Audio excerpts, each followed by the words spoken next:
Good evening. Welcome to the Mob Museum. My name is Jeff Schumacher. I'm the Vice President of Exhibits and Programs here, and I appreciate everybody coming out. Coming downtown is always, unless you live down here, is always an adventure, so I appreciate everybody finding the time to do that. Our program tonight will take us back in time to the 1960s, 70s, and 80s, when the traditional mob was a fixture of American life, and nowhere more so than in the primary setting for our discussion, New York City. I'm here with Sal Polisi, who had a front row seat. No, really more than a front row seat, because he wasn't an observer, he was an active participant. Sal Polisi, who knew some of the most infamous underworld characters of that era, and who understands as well as anybody still alive what it was like to be involved in organized crime at that time. Sal, who earned the nickname Sally U-Bots, or Crazy Sally, early in his criminal career, and we'll talk about that, is going to share some stories and opinions from his years as an associate of the Colombo crime family. One thing you soon will notice is that Sal is a born storyteller, so he'll be talking a lot more than I will. That's the plan. That's always the plan. We also will discuss his departure from the life and the effects of all this on him and his family. Sal, by the way, is the author of this great memoir, The Sinatra Club, which he will gladly sign a copy of for you after the program. Many of you know, I mean, this is my field, right? I read, dozens and dozens and dozens of these books, and I can assure you this is one of the better ones you could get. It's just incredibly insightful memoir of that life and what it was like, and there's all kinds of insights that we won't even get to tonight in our talk. All right. So, Sal, welcome. Thank you this is a long time coming. Right. I think when I came to the museum in 2014, we had a conversation that year about you coming to the museum. Yeah. And here we are, 10 years later, we got it. Yeah.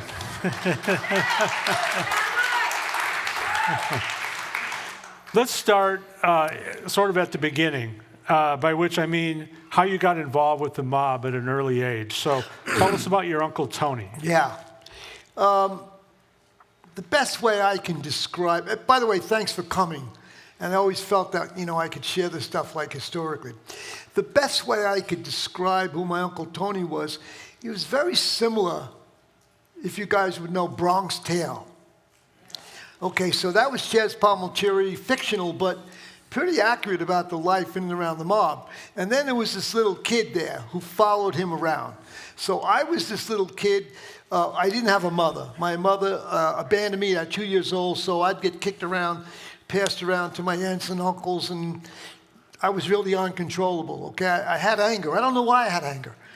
She upped and left, just like that. I never saw her again from when I was 2 years old. But my Uncle Tony had a handle on me. However it was, had some kind of attraction for him, respect for him. It was the way he walked, the way he talked, the way he dressed. And so I followed him around to those crap games just like it was in the Bronx Tale. And he was my mentor in a lot of ways from this time I was 4, 5, 6. And what I will tell you, I was a fanatical New York Yankee fan. I don't know how they did tonight, but there I was in New York, and my uncle would bring me to a store and get me baseball cards. And I'd throw away all the Dodgers, and I'd hold the Yankees. Okay? Here, here. And I got to tell you, in 56, 57, I was 10 years old, I did keep some Mickey Mantles. And later on, I'll tell you what I did with those Mickey Mantles. I didn't just keep them for a short time. But that was my uncle. He had insight. He was sharp. He was the guy who bid on the Empire State Building with no money. So he was a character. And it goes without saying, he was a mob guy. He was connected. He was connected to Michael Franzese, who everybody might know. You read about his dad, Sonny Franzese. And my uncle had a hotel and nightclub, and Sonny Franzese would hang out there in the 60s. So, yeah, my uncle knew these guys. I think my uncle was maybe at 20 years old. He was driving a horse and wagon out to Long Island to smuggle booze in, which was before, they repealed the alcohol, the new alcohol law, which was, I guess, 1919 to 1932. So he was involved as a 18, 20-year-old guy smuggling booze back to Brooklyn. Now, as a teenager, you got involved in some, I guess you might call it petty crime compared with other things, but you ended up deciding to go in the Marines. Right. And tell us about that. Well, I got busted for a few things, and in those days, the best way to circumvent going to a jail or reform school is go sign up to go in the military. So I went into the U.S. Marine Corps. Not that I knew much about the Marine Corps in 1963, but there I was in Parris Island in boot camp, and eventually I made my way to Camp Lejeune for the advanced infantry training. And I was there the day that Kennedy was assassinated. What I didn't know was somehow I was subjected to the water. And if you guys know what's going on with Camp Lejeune, till this day I have liver issues, but I'm fighting it, man. I don't care about the money. I just want to live. I got a wonderful wife and I want to live. So you never know what's going to happen to you when you go in the military. And eventually, after 2 years, I was discharged. And it started out with a medical issue, right? And then it became something else. It started out with a medical issue. I had a heart condition, I had a lung condition, and then I had a violent condition. A guy told me to get back in the bed, and I busted him in the face. And there I went up to the padded cell, So I was high energy and always had anger. Didn't know why I had the anger, but had anger.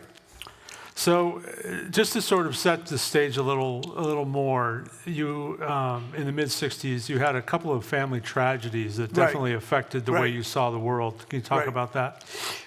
Just about the time I got discharged, which was May of '65, the following month, my sister was 21. She suddenly died of pancreatitis, and then a few weeks later, my brother was 15. He drowned. So these tragedies put me in a tailspin. And in those days, Italians, we didn't go to counseling. You didn't cry. You had to be a tough guy. So I had more anger. Okay, I had anger for the church. I had all kinds of anger, and it continued for years. You say in the book, I gave up caring for anything or anyone after that. Right, my sister. Yeah, mostly my sister because she was like my protector. She was only a year older, but we didn't have a mother, so I was close with her, and that really hurt. Yeah. So you start hanging around with what turns out to be, Colombo crime family people, and one of those groups that you were very attached to was the Cataldo family, right? Right. And they had a big influence over you. Can you talk a little bit about them?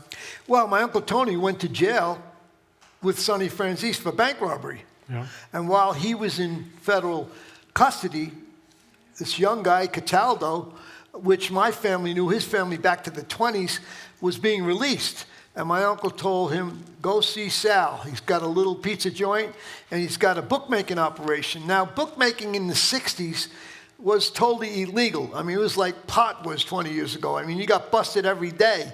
So Cataldo comes out, and he says, look, let's build a business. And he knew lots of people, lots of gamblers, and we built a gambling business. But beyond the gambling, Cataldo was involved with the Colombos. Dominic Cataldo was a first-class hitman for the Colombo crew.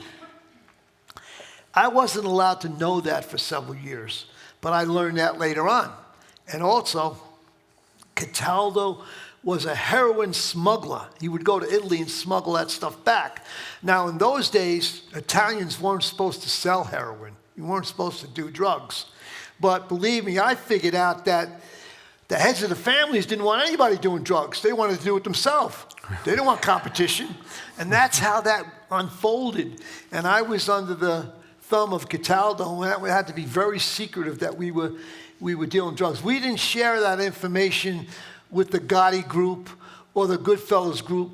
Nobody knew we were selling drugs. We had a few customers, and I made a lot of money with the drug business. And I just gambled it away. I bought houses, cars, you name it. I had 11 Corvettes once. And Cataldo and I made a lot of money, but I could see that it was going to come to an end.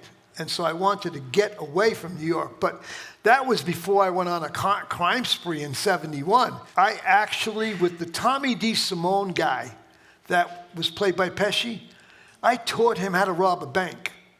We rushed in, I jumped over the counter, and we robbed a couple of banks together. Now, in those days, there was no cameras, there was no guards, there was no guns. Yes, we did a little bit of research and found out that the tellers told us, the women, don't take the last bill. It's connected to a wire. That sets off a sound alarm. So we didn't touch the last bill. We learned. I mean, being a crook, being a thief, you had to learn. You had to be creative. So that was the early 70s.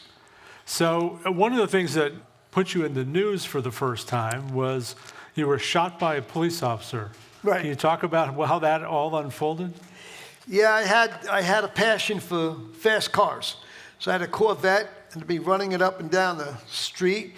And I think there was a New York City policeman that was on the corner, like, watching as the kids were crossing near a school. And he didn't want me speeding up and down, making a lot of noise, burning out rubber. And I went back up, maybe 500 feet or 1,000 feet from it, and ran the RPMs up, dropped the clutch, and started driving up towards him. And he was in the middle of the street with a gun. I could not believe I didn't do anything illegal. I was just recklessly driving. Just. As I went by, he shot twice. Caught me one in the back under the spine. Well, we were hanging out at a bar, and Cataldo came out and attacked the cop. I was on the ground bleeding, so they rushed me off to the hospital. Well, as amazing how things happen, it was a blessing for Cataldo. He was on federal parole. And my attorney at the time, who later became John Gotti's attorney, said, oh, you got the city of New York by you-know-what. You never committed a crime, and he shot you. So we negotiated the deal. I had my case thrown out. Cataldo had his case thrown out. And it became like, popular around the neighborhood. The Gotti guys knew all about it. Where's that crazy Sal guy getting shot by a cop? So it was sort of like a little badge of honor in a way. Yeah, there you go. There's so much to talk about, but I want to sort of touch on certainly one of the highlights of your tenure in the mob, which was the Sinatra Club. And tell us about how that came into being and what made it significant. While I was in the hospital, the bullet was under my spine. And they figured out they could get it out without me getting paralyzed. And I got released.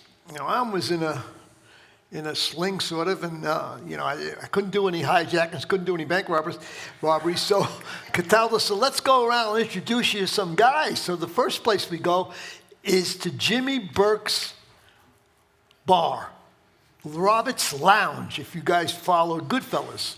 And we went down in the basement. I got introduced. Then we stopped at the Burke and Henry Fish Club, if anybody knows what that was. That was Gotti's place. And I got introduced. Well, John Gotti wasn't there that month, but everybody else was. And I got introduced to Gene Gotti and a whole bunch of the guys, And as we drove off, I said, Dom, that's a scurvy place. They got mixed chairs, ugly tables. Let's go rent a building and build a nice place, like a classy place. He says, go find the building. So I go find a little building, and I go out and I buy, because I'm making a lot of money with drugs. I go buy custom furniture, a refrigerator, and we open up this little place because on Monday nights, during football in those days, you'd have to remember this, football started at 9 o'clock at night. So everybody would meet there at 8 o'clock, pay whether you won or lost, you'd collect. Then we'd play a little bit of poker. We didn't know that the poker game was going to get popular. Oh, my God. In about a month or two by Christmas, it was exciting. All kinds of guys were coming around. And one of the things I remember clearly was how excited we got. It was 1971, Thanksgiving weekend. We were so excited. A guy jumped out of an airplane and skyjacked a plane for $200,000. Later on, he became the D.B. Cooper story. So we would applaud criminals Wow, what a great idea. What was that guy thinking to jump out of a plane? Of course, till this day, nobody knows who he was, what happened to the money. So that's another little mystery, But by the time January came, Gotti had been released from federal penitentiary. He came to play. Well, John Gotti didn't have $20. We had to loan him money to play our poker game. But he said, if you give me a piece of this poker game, I'll bring all kinds of guys here. Well, little did we know, he knew lots of drug dealers with money. And they would come from all over the city. We had 3 tables, we had a locked door, and we would gamble for hours and hours and hours. And finally, I decided to have music.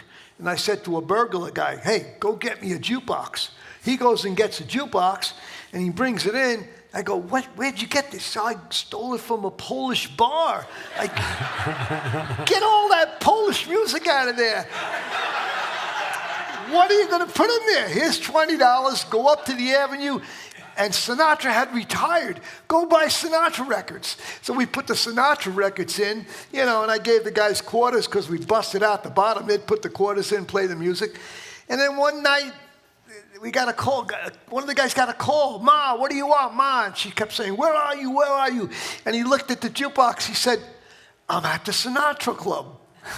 And that's how we got the name for the jukebox. One of the things about this, typically a social club, a Mafia social club, it was just one family that would use that club.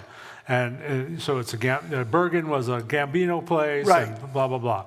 In this case, the Sinatra Club was sort of an equal opportunity place, right? Absolutely. No guns allowed, no violence, no arguments. But we had guys that had control. Like Cataldo had the Colombo guys. And then when Jimmy Burke came, that was that whole group with Vario, the Lucchese's. And then Gotti came, started bringing his guys in. So there was 3 different families there, and everybody coexisted. There was never an argument, just lots of fun. While all that's going on, and that's going great, and you alluded to this earlier, probably your notorious claim to fame was actually truck heists more than bank robberies, right? Yeah. Talk about this truck heist team that you put together. You'd have to understand, we were in Ozone Park, and it was like you could almost walk to JFK cargo area. So Jimmy Burke, and I always thought that Scorsese did a great job, but he painted the wrong character. Jimmy was brilliant. I mean, he was a criminal's criminal. I mean, this was a guy who loved crime, and he had contacts. So he would get these people at JFK to give him information about trucks. And he'd give us the information. And by that time, we had to have a sit down because I came from the Colombo group. Tommy came from the Lucchese's, which is Jimmy Burke and Vario from Goodfellas. And then we had this guy, Foxy Girotti, who was John Gotti's protege. So we got information, and we would go watch a truck, hijack the truck. I mean, we were so good at it, we would hijack the truck in the morning. By the end of the night, Jimmy Burke would give us a pile of money. I mean, he had it very organized. No other crime family, could do that. And we were successful, except every once in a while, there was a little glitch. I mean, we were doing so many truck hijackings, and we always wanted Italian goods and all. One day, we got information about these wonderful Italian women's shoes. So, okay, we got the truck number, we watched it, we'd follow the truck over the top of the highway, I'd cut the truck off, Tommy and Foxy would jump out, grab the truck, they'd drive it off to a building, and they'd unload it, and I'd have to hold the driver for an hour, hour and a half, I'd take him, for a White Castle burger, give him some food, then I would call up where they had the secret, what we call drop building, and they say, okay, drop that guy off, you better come over here quickly. I go, why? We got some news. I thought we had a big score. I get over to the building, and I go in there, and Jimmy's saying, look at this. You don't think the Italians were stupid. I go, why? Look at these beautiful women's shoes, leather. I go, what's the problem? He said, we had the buyer come, but he said, I can't buy 3,000 lefts. The Italians kept the rights for the next truck, so we had the lefts and the right. So there was, a lot of comedy involved in that stuff. Some heists were more successful than others. Let's talk about a couple others. So the Swiss watch heist. Oh my gosh. I knew a couple of guys that they had information about Swiss watches coming in like, say, August, because the watches would come into the U.S., they'd get to Manhattan, for the holiday season, and they hijacked the truck. Well, when they hijacked the truck, they got caught, and they had to give the merchandise back. So I got the information that they made a deal with some detectives. The detectives made a deal with the insurance company, and they had to return this merchandise. And I heard there was like 7,000 watches. So they went and they returned the merchandise right near the courthouse in Queens. And what happened was the cops dig into the merchandise. By the time the insurance company got it, it was only like 3,000 watches. So I thought it was a great idea, but I think they went to the wrong place. So I said to John Gotti, we were young, we were 27, and this guy Foxy, let's go to the building where those watches are. They said, what do you mean? Let's go stick up the building. Now, this was really very similar to what the Lufthansa thing was about. So this was like 1970, let me think. Okay, we had a gas shortage. I believe it was 74 January. Okay. And so we decided to go stick up this building. We stick up the building, we load up this truck with all the watches we could get. We drive it out about 80 miles, and a friend of ours had a brother-in-law who owned a funeral parlor. And we put all the watches in the basement. Now, there's 4 of us, and I said, look, this is the deal. We're going to divide the watches up. Everybody gets 25%, whatever the numbers are, good ones, cheap ones. So we're down there for hours, And of course, I got a sense of humor. And one of the guys, he was a character, he goes, man, I'm tired. I go, there's your pile, we're almost done. He goes, what time is it? I said, I don't have a watch. So there was always a sense of humor, and, Gotti got a piece of the pie. Everybody got a piece of the pie. And in those days, we had gold watches. And I got to tell you, gold was $32 an ounce. Who would have known? Another one that we're not doing this chronologically, but another heist is kind of famous is the Metropolitan Coin Exchange. Right, Can you talk right. about that? Yeah. We had got some information that the silver price had moved. Like everybody, if you really had any knowledge about silver, there was the Hunt brothers were manipulating the silver market, so it was moving up and down. But at this time, it was like $3 an ounce. And we got information that there was a truckload of coins, American coins. So we hijacked the truck, and they were in paint cans and drums, like paint drums. And at that point, I already learned about the Gotti group and the other groups.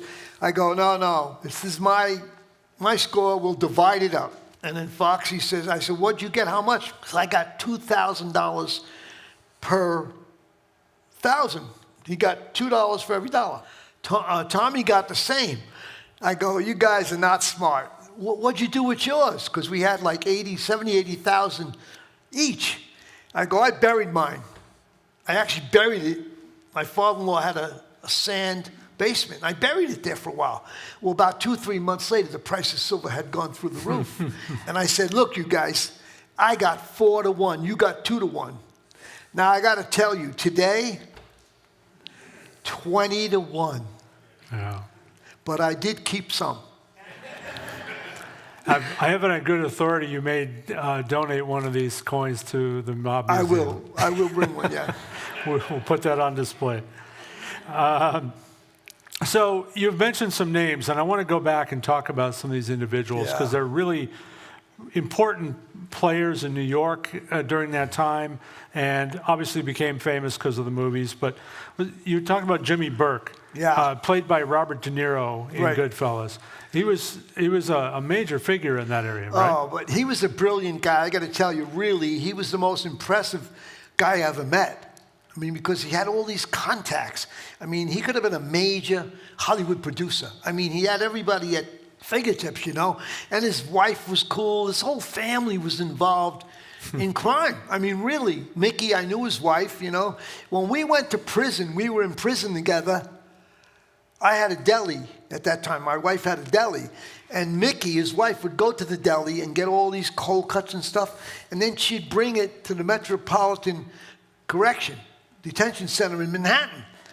And she'd give it to one of the hacks, and he'd smuggle it in.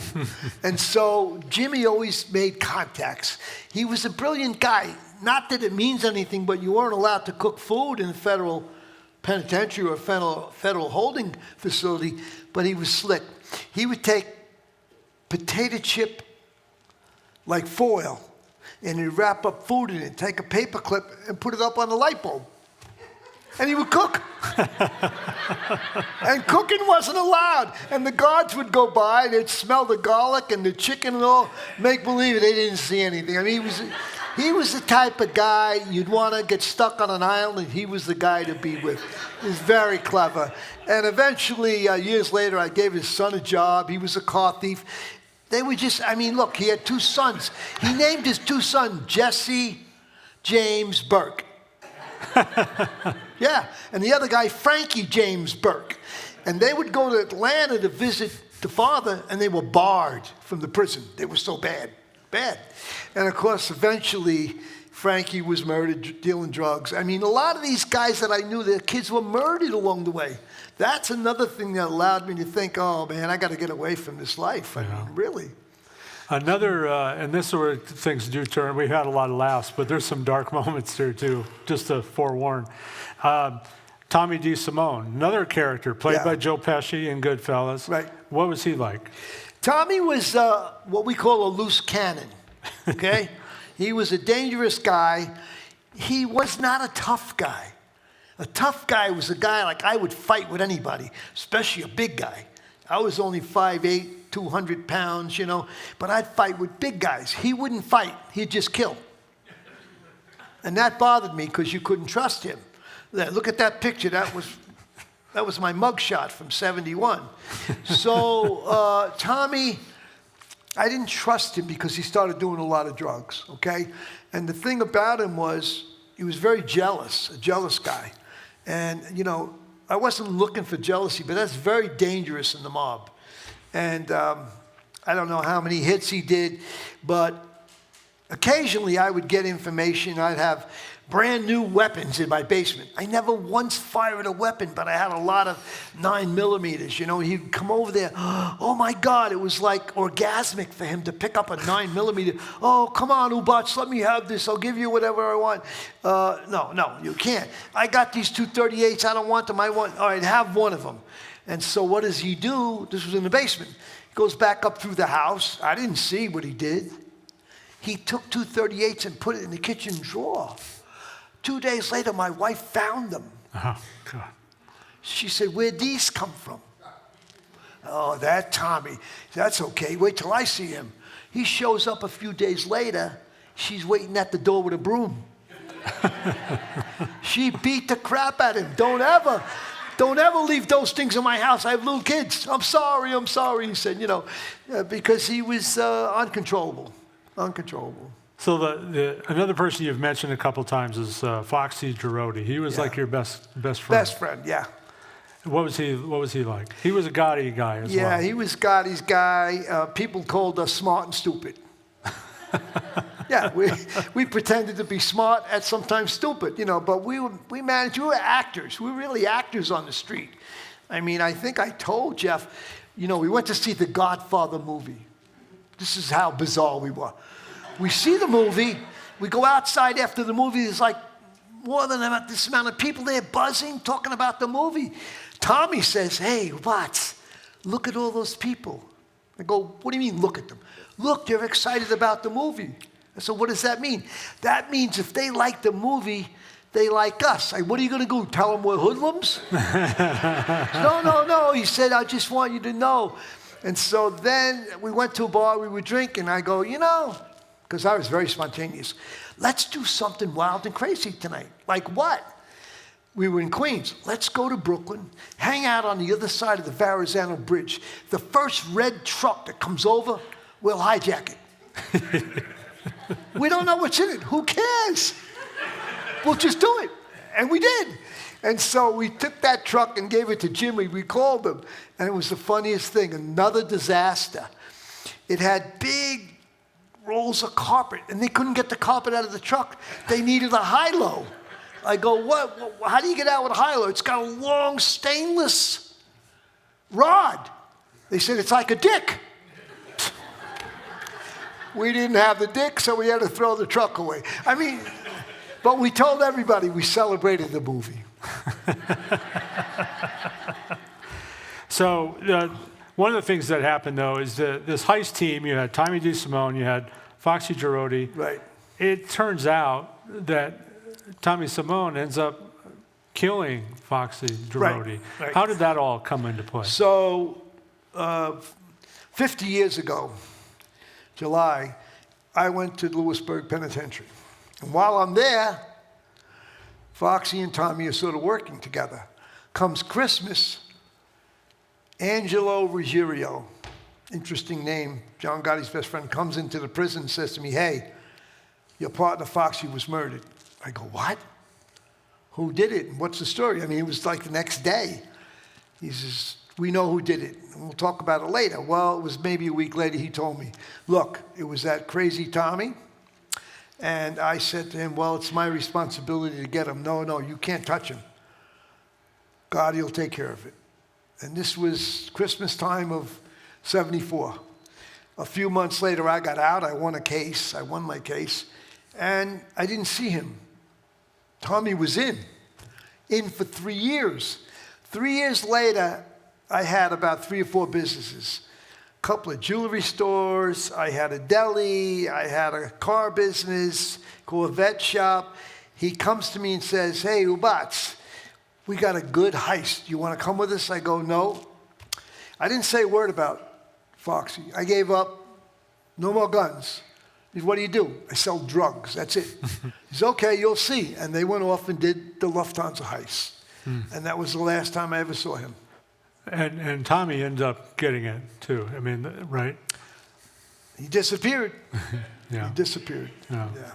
But I think that just to finish the story, I mean, the reason that Foxy and Tommy were not getting along is that Tommy was dating Foxy's younger sister, right? Yeah. Before I went to jail, I moved Foxy's mom and his sister into a first floor of a house that my wife and I owned then. We were in the second floor. And she was a sweet girl. I didn't know anything about her and Tommy. From what I heard, they sort of became connected. And then Foxy went to him and said, hey, leave my sister alone. And whatever happened after that, I was in prison. You don't know. And then Foxy was murdered. All right. It changed my life, Yeah. my crime life. I was no longer interested in, no more interested in guns, no more interested in crime, just drugs. I should say, heist, none of that. Right. Let's talk about this guy, John Gotti. So he was your partner in the Sinatra Club for a while. You spent a fair amount of time at the Burke and Henry Fish Club, Right. his social club. Right. You guys were involved in some, as you say, scores together.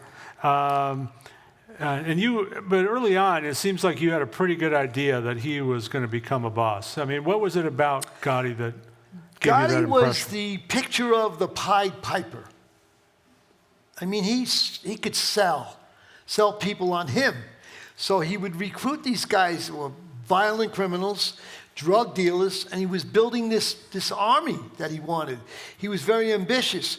And I would laugh once in a while when I talked to Cataldo. I said, look, Gotti thinks he's going to be the boss of bosses in New York. This is in the 70s, long before anybody even knew who he was. Of course, he made a name for himself, and he started to report to Castellano. By that time, I had gotten away for Gotti, although there was a point in 79, and it's sort of like a strange story, was I was a football coach for my kid. My kid was 11, 12 years old, and John Gotti's kid was 12, and I got him to come on our team. What I did was I got a couple of the guys that were criminals. I got like this guy Ryder. His son was a tough kid, fullback, and I got Peter Gotti's kid was a little chunky guy. I made him a lineman. And John Gotti's kid came down and joined our team until they found out he was overweight. And when he was overweight, the coach says, you can't make the team. Go home. Gotti came down, he was irate. And he said, I'll kill that coach. And of course, that didn't happen, and it all blew over. But, you know, we were friends. Aside from the crime, you know, I was involved in Pop Warner football. So You mentioned in the book that Gotti was a really smart guy, quite good at, this is amazing that you're in the social club playing Monopoly, but you played Monopoly, Scrabble, think chess. And he was really good at those games, but he was a horrible gambler. Oh, terrible gambler. He also had a tell. He had this tell. He used to smoke a cigar, and I would watch him. He had a good hand. The cigar would go up with his teeth, and he had a terrible hand. The cigar would go down. So I don't think anybody else noticed that. But what was interesting about him was that he liked to show how smart he was, okay? And we would play this Scrabble game, and every once, I don't know whether he went back home to study words, every once in a while he would come up with a word, and I wasn't going to study the dictionary, I didn't care. I mean, and one day he put this, you weren't allowed to use names, as everybody knows. He puts this E-N near a K. I go, that's not a word.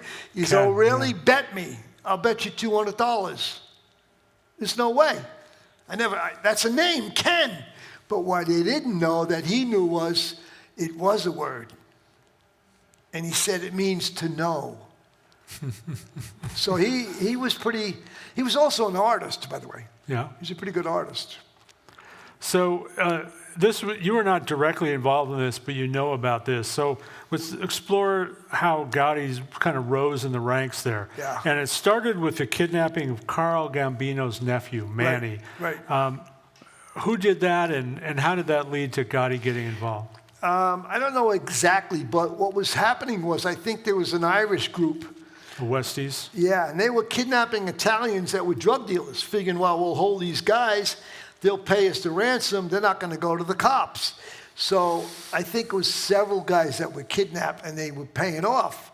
Now, Carlo Gambino's nephew, I think his name was Manny Gambino. I happened to see him around. I heard the story that they thought that this Irish group out of Staten Island kidnapped him. And of course, I guess Gotti was ordered to go find the guys who kidnapped him and kill him. So they went into a bar with badges, Gotti, Angelo, and another guy, to arrest this guy, McBratney. Arrest. The guy was big, and they couldn't get him out of the bar. So they killed him. And that led to a whole series of things that went on, and I was really privileged to, and that happened, I believe, 73. But Gotti went on the lam, but I happened to be, just luckily in my life, I happened to be with my attorney, and we went to pick up his partner, Angelo, in Staten Island for the murder charge. And he says, hey, you got to drive us to Manhattan. What are we going to do in Manhattan? So you're going to go see an attorney. They're going to fix John's case. Drive to Manhattan. I pull up 68th Street, and we go into this building, and it was Roy Cohen, who was very famous. By the way, Roy Cohen was one of Donald Trump's original attorneys. Yeah. He was his father's attorney. And so Cohen fixed the murder case, and Gotti got 4 years. And that was it. And I was at the meeting up in his house, you know, and he was a character. If you ever read about Roy Cohen, and 2 movies and a play, and interesting stuff. So in 74, I believe, you were ultimately convicted of a bank robbery. Right. And you end up in what they call J Block at Lewisburg Prison. Right. That was quite an experience. It was an experience because I didn't know it, but there was an old-time gangster that ran the entire prison. Really. His name was Johnny DiLaguardia. And actually, if you look him up, he was the character they used on the waterfront. If you read about him.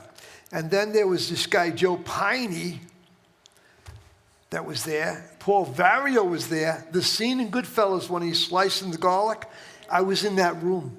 Wow. So they ran the entire prison. And there was no telephones that year in the prison.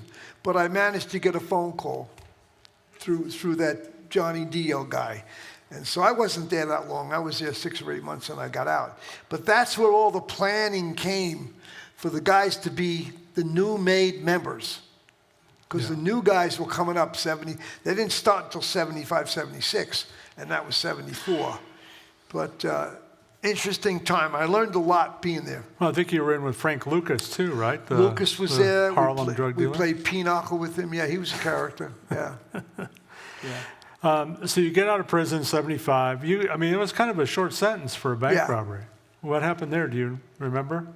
Well, I manipulated the court system. Okay. I mean, I had a great attorney, and he eventually became a polished attorney. He was one of Gotti's attorneys at the end, a guy named Gerald Shargell. And he wrote a writ, and I got my case just while it was really, I got resentenced to 2 years. So I did 13 months, out I went. The judge got tired of seeing my face because we kept appealing, So you get out of prison, and as you've alluded to, you kind of go deep into drug dealing, drug trafficking at this point. Right. Maybe you can talk about that a little bit, how you got so much deeper into it. Cataldo had real contacts. People don't know what he did. He was the guy that made the contact with a guy named, anyway, it doesn't matter. I'll think of his name in a minute. But they actually went into the New York City property clerk's evidence locker and stole the French Connection heroin. Oh, right. And replaced it with bags of flour. The guy's name was Vincent Papa, P-A-P-P-A. Mm-hmm. And I would get some of that drugs, and it was pure. Heroin doesn't change. It doesn't lose its potency. And we made a lot of money with that stuff. And in those days, the 70s, my goodness, you just needed a couple of dealers, and making $20,000 a week in the 70s was a lot of money in those days. Now, interestingly, though, there was also at the same time you relocated out of the city, and you had a lot of money, right? So you invested in, I think, a go-kart track. Is that right? I built a stock car track, a go-kart track.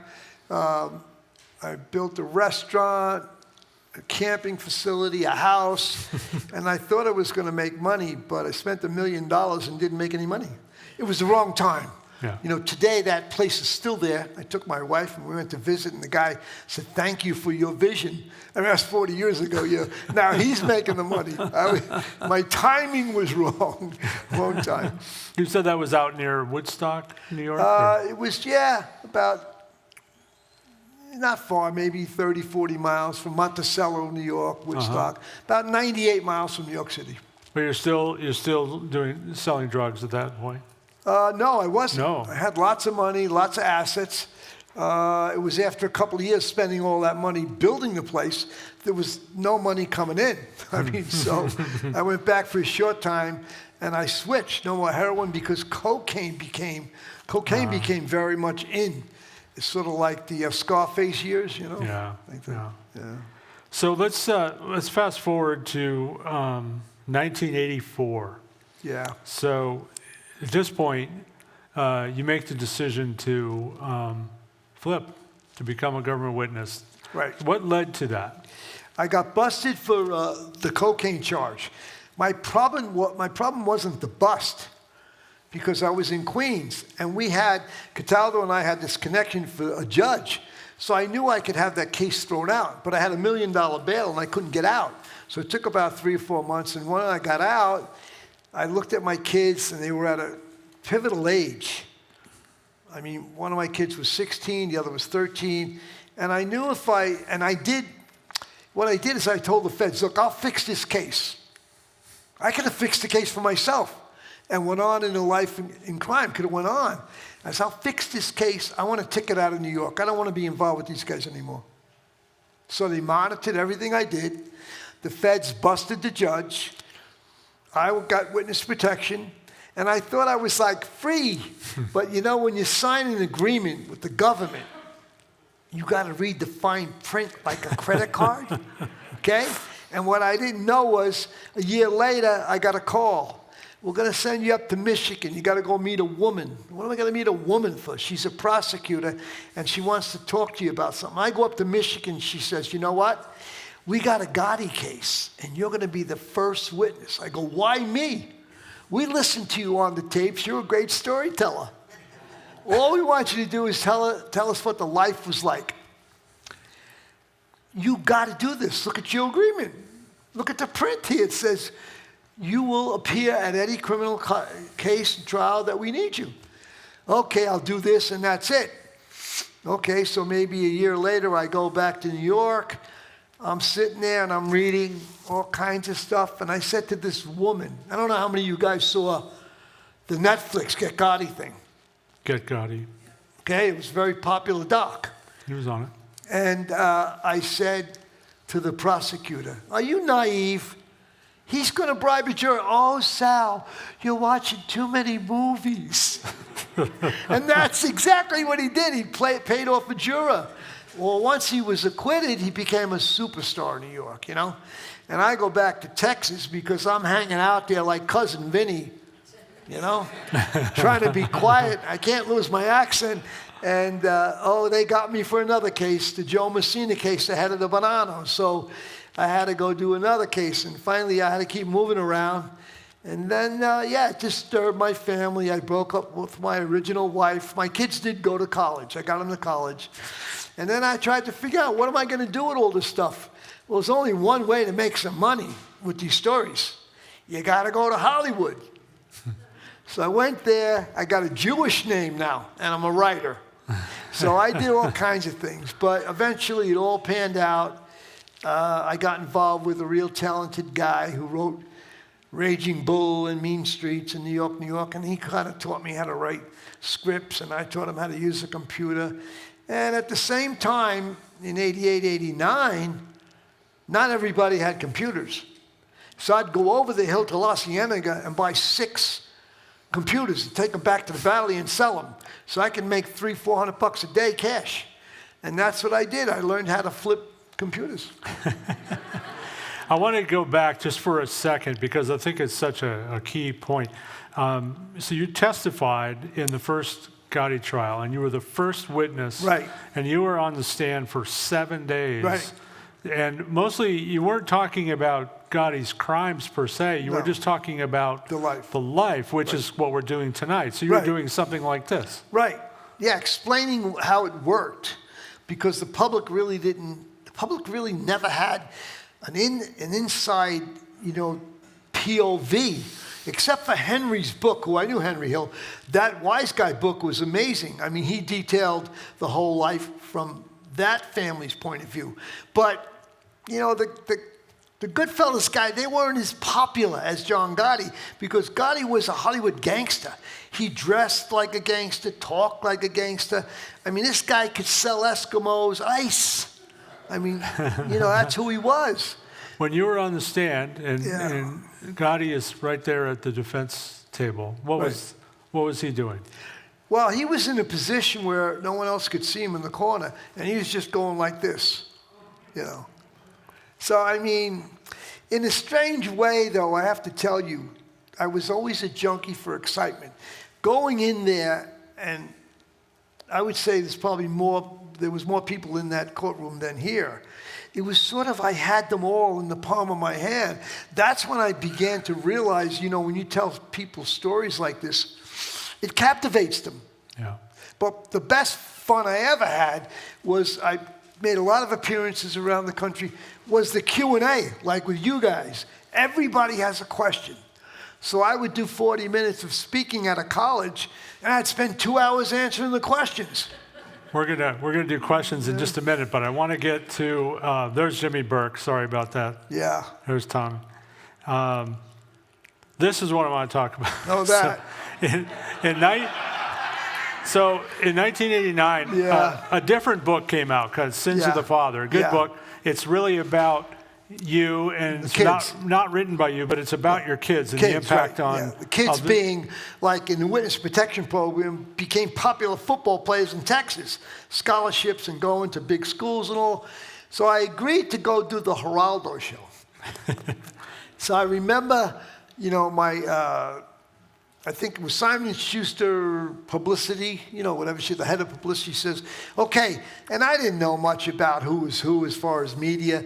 You're going to go to New York and you'll do a Geraldo show. So I called the FBI. I said, okay, we'll escort you there. So I go, well, you know, I go to my son's college, and God, I could stick out there. No, you know, my son was the son of a mobster. So I said to the makeup people, give me some makeup. So they give me this wig, they give me this nose, they give me this mustache. And I'm sitting there, and you think these lights are bright? The lights are so intense, my makeup started to melt. The next day on the front page of the USA. Your mustache is coming Yeah, off. the mustache came. Well, there's Geraldo. Next day on the USA Today, it said Mafia meltdown.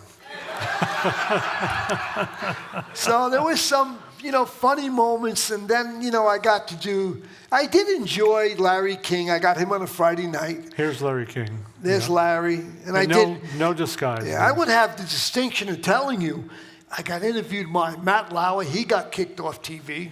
I got interviewed by Charlie Rose. He got kicked off TV. And I really got interviewed by Connie Chung when she was young.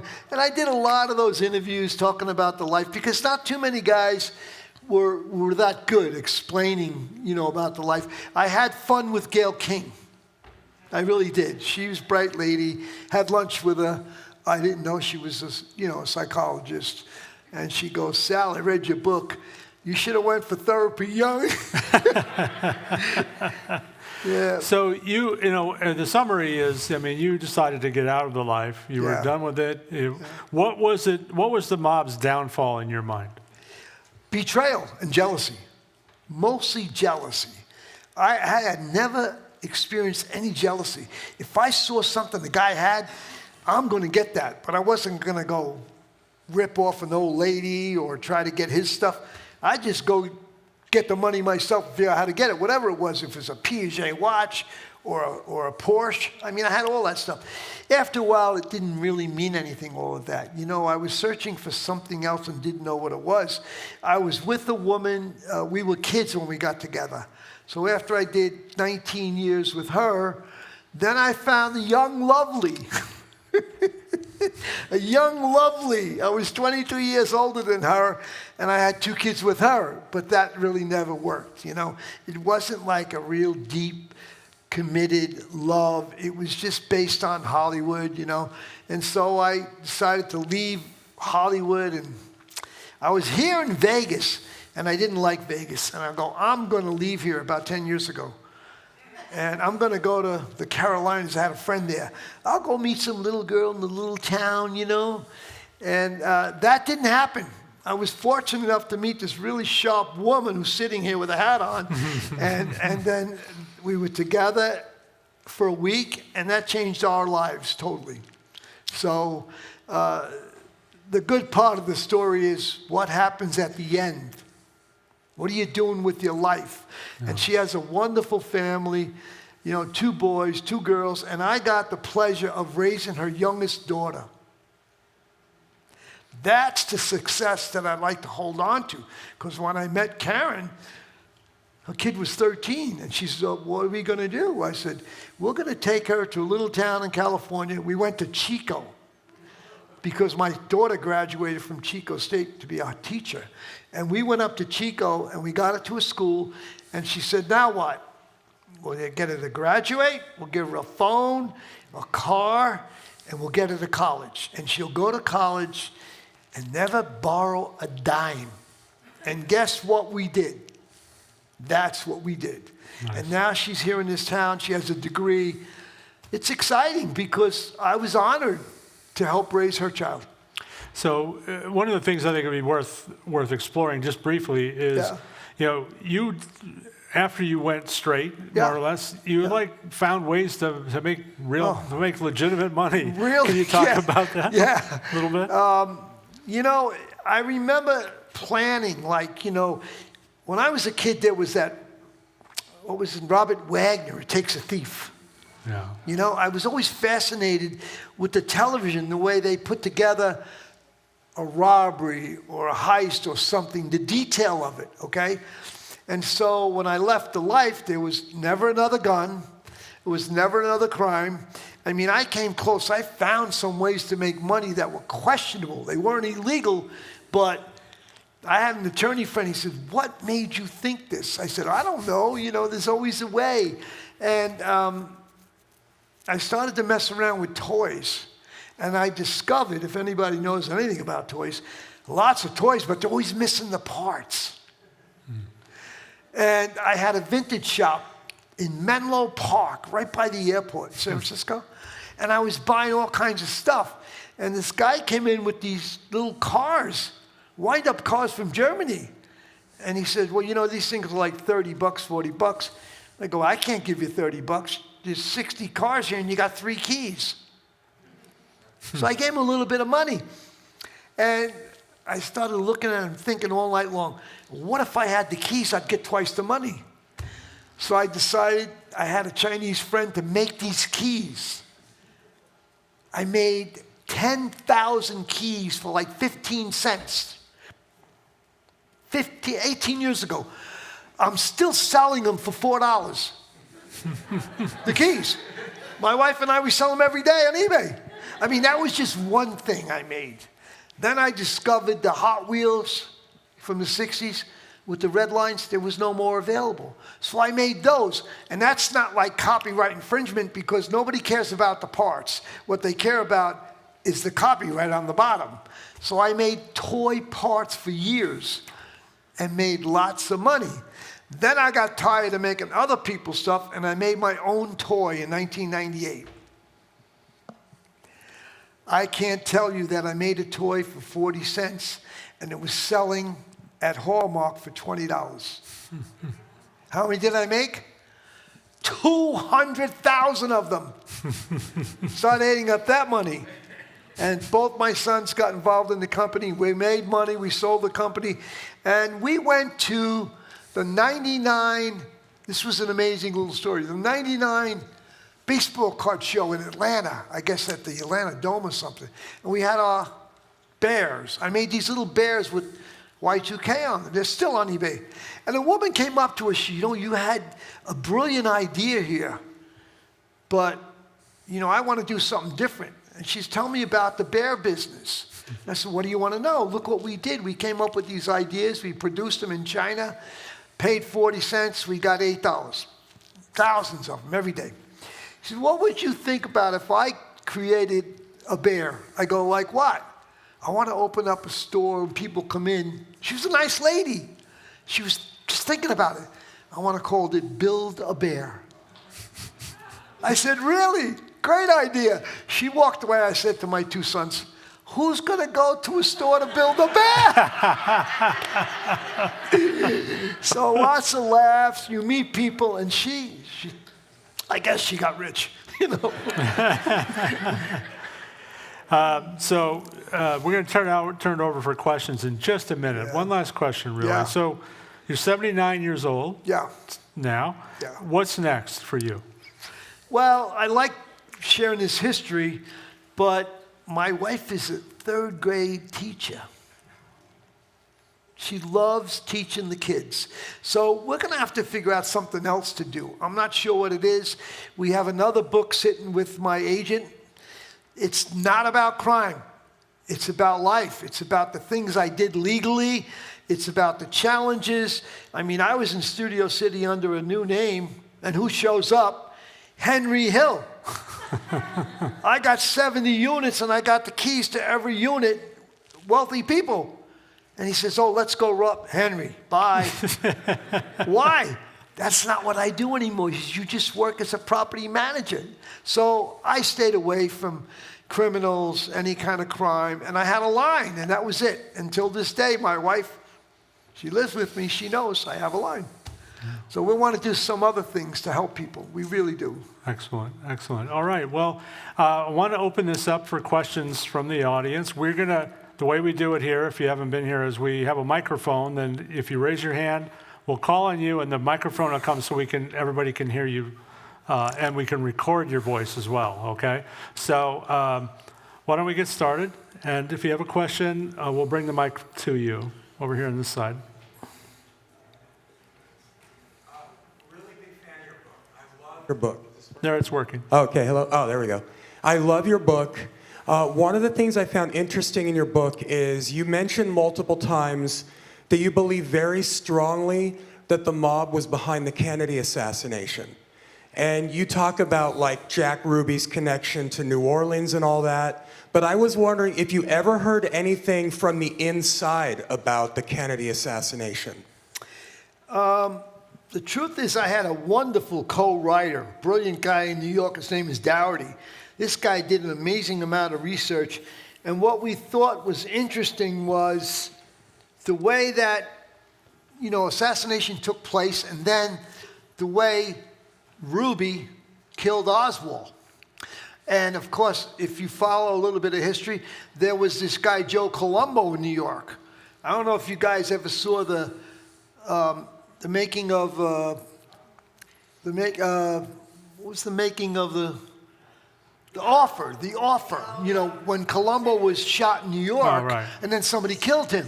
So it was sort of like they replicated that, and we thought about it sort of like, okay, kill somebody and then kill the killer, Right. But there was other things that I learned along the way. I was so fascinated with the whole thing. I remember going to Washington, D.C. to speak at a U.S. attorney's conference. There's 2 U.S. attorneys in each state, and they had 100 of them there. And I went there, and I spoke and gave my opinion about crime, and this is when Gotti was becoming the superstar. And a woman got up and said, "You know what? I'm listening to you. You're a pretty bright guy. Maybe John Gotti sent you over to be with the government so he could do counterespionage." That's a movie, I go. So, with all the stuff that we hear, God only knows. I mean, I think there's stuff that's been suppressed. I think, and who knows, maybe another 20 years, 30 years, 40 years. Look at this guy, Woodward, what he just came out with this new book. Yeah. War, right? I mean, amazing. The guy is how old, 80? And he wrote All the President's Men, right? So this stuff surfaces. It really does. I have a feeling that more will come out. That's all. Sure. Next question. Here's in the middle here. We'll bring the microphone to you.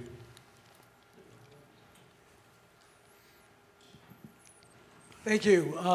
Great presentation. And my question is, did Tony Spilotro ever come into your mob wheelhouse? I didn't know him. I knew nothing about those guys from Detroit or Chicago and all, I was really quiet with this Cataldo guy because everything we did was secrecy. We couldn't let anybody know. We would pretend that we were gamblers and we had, gambling business, yet we had a drug business because you couldn't admit, selling drugs. I mean, unbelievable as it may seem, I had 11 Corvettes. How could you have 11 Corvettes with a gambling business? I mean, so no, I didn't know those guys. I stayed away. We were very quiet about what we did. Well, even to the point where you were at Colombo, but you did you ever encounter Joey Gallo, Crazy Joe? No. After Colombo was shot, Cataldo confided in me and said, "Look, we got to bring Joe." There was another Joe. He was the acting boss, a guy named Joe Pegleg Brancato. So he says, "Put 500 in an envelope. Let's bring it to him." And that was like 73. That was a lot of money then. So I wouldn't say much. I'd go, "Hi, Joe, how are you?" He was the acting boss. Give him the $500. We were like paying tribute. So I don't think he knew what we were really doing. He thought we had a gambling business. Yeah. Another question. Particularly after you testified against Gotti, how did you make it out alive? Oh, that's interesting. I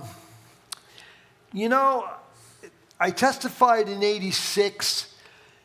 He was so caught up in who he was. Between '86 and '92, when he got arrested the second time, this guy Gravano showed up. I didn't even know Gravano. Gravano was not with the Gotti group when I was back there in the early 70s. He's with another group. Colombo. Yeah, he was at Colombo, yeah. So he was building an army. You got to understand what his personality was. I mean, this guy was charismatic, okay? And much like somebody we know who demands loyalty, who's an egotistical narcissist. Anybody know who that is here? But anyway, so that was Gotti, you know, and so he demanded loyalty. So I didn't pay much attention to him after that. Hello. Great presentation. Did you know, and how much did you know about the shooters that shot Paul Castellano? Oh, well, I will tell you this. I know who put the bullets in his head. I was involved with that guy. I do not want to use his name. Guess what? He's still alive. Get out of here. No, get out of here. Read the Sinatra Club. Read where the money came for the cocaine business. But the guy, I like the guy. I'm not going to say anything about him. He's same age as I am. You mentioned Angelo Ruggiero. Did you meet Donnie God. Brasco? I knew. Did I meet who? Joe Pistone. I met Joe Pistone when I shot my movie. I wrote the Sinatra Club movie, and Joe Pistone came to the set. Angelo, I knew really well. I was actually in prison with Angelo. He was the beginning of the end. I really wanted to do a one-man play about Angelo. If you read about him, he was the most important guy who brought down the mob. Angelo. He destroyed John Gotti because of his wiretaps. Yeah. I mean, I was pretty close with Angelo. You got to know what happened with those wiretaps. Yeah. The government, listen, in the 70s, the government didn't have the technology. In the 80s, you were not going to get over on them. They had the technology. They had informants all over the place. I mean, I was long gone when I was reading about it. I couldn't believe it, some of the stuff they did. And they knew there was a lot of corruption there. Read about the book Scarpa. Read about him. Oh, my God. Read about Gas Pipe. Gas Pipe hated Angelo. He wanted him dead. Look what happened to Gas Pipe. I mean, everything changed. Mostly what you need to know about Anthony Casso is his nickname was Gas Pipe. Right, Casso, yeah. That's all you need to know. Yeah, I mean, he blew up John's car, John Gotti's friend's car, Frankie DeCicco, who I was in prison with. Frankie DeCicco was going to be one of the heads of the Gambino, blew him up and killed him right there on the spot. Wow. I mean, that's, you know, they weren't supposed to be using bombs. They did that in Italy. But everybody got paranoid and they got jealous. Yeah. I enjoyed your speech. Glad you found a way out. I grew up in New York like you did in the 50s and early 60s. And I remember reading in the Post, always there was a mob shooting. There was the 5 families. Crazy Joe Gallo was after Carlo Gambino, whatever. And hearing you talk where you had 3 families now splitting everything on the taking on those trucks. What changed with the 5 families from going to being at war all the time to suddenly working together to share in the spoils? Because I was in Lewisburg, 74, they didn't start making the guys until late 75 and 6. But what took place was there was so much money in drugs that the young guys, our age, they didn't want to go out and build a gambling business. They wanted to become made members with the money and the power. So what they were doing was they were funneling money over to a couple of made guys so they would get sponsored in. And it was like there was no more value to becoming a made man. They were buying the membership. All I can say, it's akin to, if any of you people follow college football, they call it NIL. All of a sudden, these kids are making $500,000, $1 million a year. Where's the value now in being an athlete? They used to be amateurs.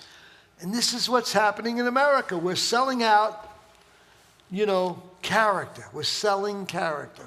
Well, Sal, I want to just ask you his question a little bit differently, just so you answer it direct.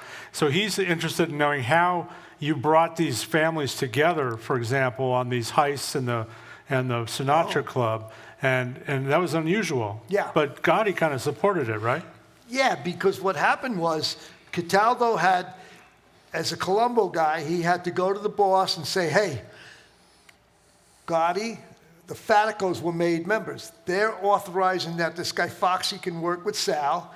And then Paul Ivario, which was Jimmy Burke's boss, said, okay, let them work together. Because they figured 3 guys from different families, they're going to make a lot of money. They knew we were good at it, and they all got a piece of the pie. So they were happy. There was no violence between us, and everybody got a taste. And I think you suggest in the book anyway that Gotti had a vision of I guess being the boss of bosses, that in the end there'd be one family and he'd be in charge. Yeah, I mean, I used to laugh about it, going, how is this guy, how is he gonna, just overstep these old-time wise guys that spent their lives? I mean, Castellano wasn't a tough guy, but he was a multi-millionaire with a lot of contacts. And Salerno, I mean, these guys were around forever, and they had all the political contacts, much like the scene in The Godfather when they went to him and says, you got the contacts, you got to share them. I mean, Coppola was pretty smart with that movie. I mean, he had a vision, how to explain the life. He did. We have time for maybe one more if anyone has the last question. Here we go. Hey, first, again, that was a really good presentation. Thank you. That was very entertaining. And do you miss the thrill and the excitement? And has there ever been anything that made you want to go back to that lifestyle? Did you miss the thrill and the excitement? No. I had to learn how to create excitement. Actually, I was really moved by doing something legitimately and getting excited. I remember I went to a meeting with a famous producer because I started to work with the guy who wrote Raging Bull, Mean Streets in New York, and he took to a meeting with a guy who did 5 Jack Nicholson movies, a guy named Rafelson. And we did a pitch, and the guy said, okay, I'll give you $35,000, write the first draft. We went back and worked day and night for the first draft. We gave him the first draft. The problem was, my friend Marduk, the government had a hold on all his money, so the guy, Rafelson, wrote the check to Marduk's sister. And we got the cash, and I had $17,000 in my hand from writing, which was legal. Okay, I didn't report it as income, but I made it legitimately. I mean, I wasn't perfect, It was the beginning, Then after that, I got checks, and I got paid, and I mean, I got the first book, and then I had to start paying the taxes. Uncle Sam came calling, and then, we kept receipts, and I paid the taxes. But the first time was like, oh, this is fun. This is like candy, All right. Well, Sal, thank you so much for sharing tonight. Appreciate it. So I mentioned at the outset, and another person has testified to how great this book is, and so I really encourage you to get a copy and have it inscribed. And thank you all for coming tonight. Appreciate it. Thank you.